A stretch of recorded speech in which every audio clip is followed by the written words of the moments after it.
Welcome back, guys. Today with me I got Tom behind the camera. He's going to help me out today. We're going to make a little tutorial video on how to properly make a fist and how to properly hit your opponent or a bag. So a lot of people, they'll wind up fracturing their pinky. It's called a boxer's fracture, and it usually happens on the pinky, and you might have it also on the knuckle right beside it. And the reason that this happens is because you're hitting the bag improperly. A lot of wrist sprains also occur from hitting the bag improperly or your opponent improperly. Boxing gloves are way more forgiving than MMA gloves as far as the flexibility of your wrist. A boxing glove, it's way harder to mess up your hand than it is with an MMA glove because you still have that wrist movement. That's why you see a lot of people training with gloves, because it protects their hands and gives them longer time on the bag, longer time sparring, and really just increases the longevity of their career as far as even if it is just recreational. So first off, you're going to be hitting with these two knuckles. The reason why is these are the strongest two. It's also straight in line with your whole arm. It's where you need to be aiming. So you're trying to sink these two knuckles into your opponent. These other ones, I don't know if you can see this or not, these two are raised higher than these other ones. So you don't want to be hitting with these straight on. They're weaker, they're smaller, they're going to break. These will break as well, but it's harder to break, especially if you train and train and train. I think bone conditioning is beneficial. I did bone conditioning in Kung Fu. And I'd also go up to a piece of wood and we lay cloth over it, smack your hand all around, and it creates like micro fractures outside of the training, and then it'll solidify and basically make your bones a little bit stronger. You can ask Tom, and I'm a bony fucker. I mean, it kind of hurts to hit me, and it's because I've been beat up and I beat the shit out of myself. That way I can have these bony bones. So anyways, this is a 100-pound bag. Also be aware of the bag you're going up to, especially if you're a novice. I had to work up to this bag. If you don't know what bag weight to be using, look at your body weight, and that's a good way to figure out what bag weight you need. This is a 100-pound bag. I train without gloves. That's why I can throw some of these punches as hard as I can on this bag. So I want to aim with the first two knuckles, and the reason, if you have too heavy of a bag, you got improper form, you'll wind up hitting the bag, you'll flick that wrist up, it'll sprain your wrist, it'll hurt like a bitch if it don't. You can also run into hyperextension when you think you're going to hit your opponent, but you throw and you don't, so it can really put strain on your elbow. Also something to look out for if you are a novice.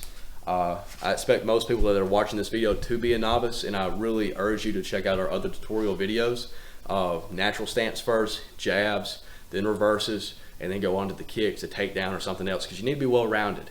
Every fight's not going to be the same. There is no cookie cutter, there's no one punch method or one way to end every fight. Anybody tells you that, they're fucking lying. You're hitting at the first two. So here we go. Here, sinking it straight in the first two knuckles, and I'm gonna come with this reverse. First two knuckles straight in. So here we go again.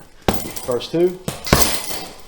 And as this bag swings around and your opponent moves around, the angle of the punch is also going to change.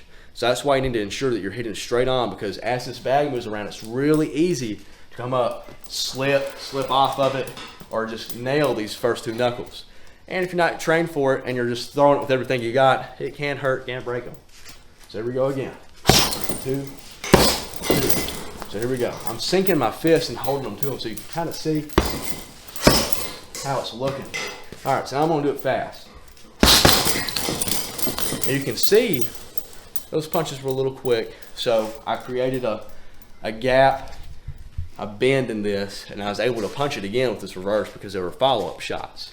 So you might see that too, but if you sink your fist into the bag, have power behind the meaning of the punch, you'll be just fine.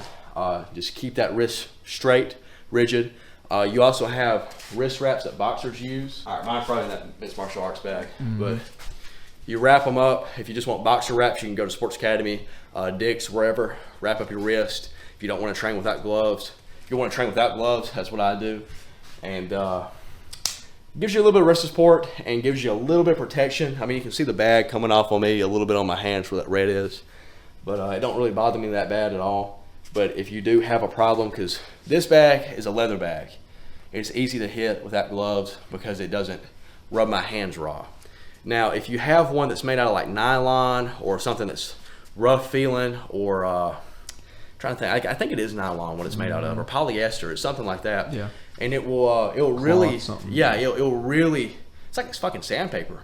And if you hit it wrong, glance off of it, it's gonna rip that skin off. And I've had raw knuckles from hitting one. So, you know, word of caution from the experience, or more experience probably than the viewer. That's what I go with. And I really hope you guys have a good journey as far as like your advancing in martial arts, because obviously you have an interest in it. Yeah, and it's really good to just have an interest in something that can help you defend yourself in a future situation. And the earlier you start training, start learning, the better. I'm gonna go over just a few more punches as I just showed right here. Also, another tip, you do not grab this thumb and punch like this. You hear people being like, I'm gonna grab this, I'm gonna fucking punch. That is stupid as hell. You never hit with these. It's not gonna help you at all. It's gonna really just mess it up. So what I do to make my fist, hand flat out, start curling right here, and I'm squeezing. I'm squeezing like I'm holding a pencil in my hand, right? And this thumb is tucked under, right here, out of the way.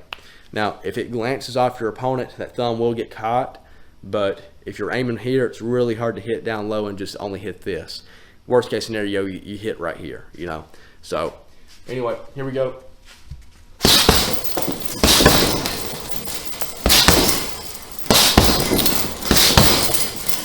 See, solid shots, and that's because I'm making a club with my fist. It's landing. I have faith in my fist. I know what I can do, and I know this isn't too much for me. Now, you put me on a 200-pound bag, probably won't be the same story. Probably my wrists start caving in a little bit.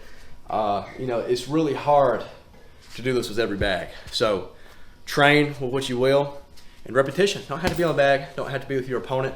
Just train. Kung Fu, yes, I know, other martial arts, keep hands open to trap arms. Judo, you know, whatever it may be. There are styles that keep your hands open while you're fighting. Yes, your fingers can get jammed, but they can get jammed doing basketball, you know? So do what you will. I like doing a mixed hybrid. I like training with my fists closed so they don't open up unless I want them to open up. If my hands are open, I'm looking for a trap, I'm looking for a wrap, something, you know? So if you're not trained and there's no reason to have your hands open, keep them closed. So hope you guys have a wonderful day. Thanks for stopping by.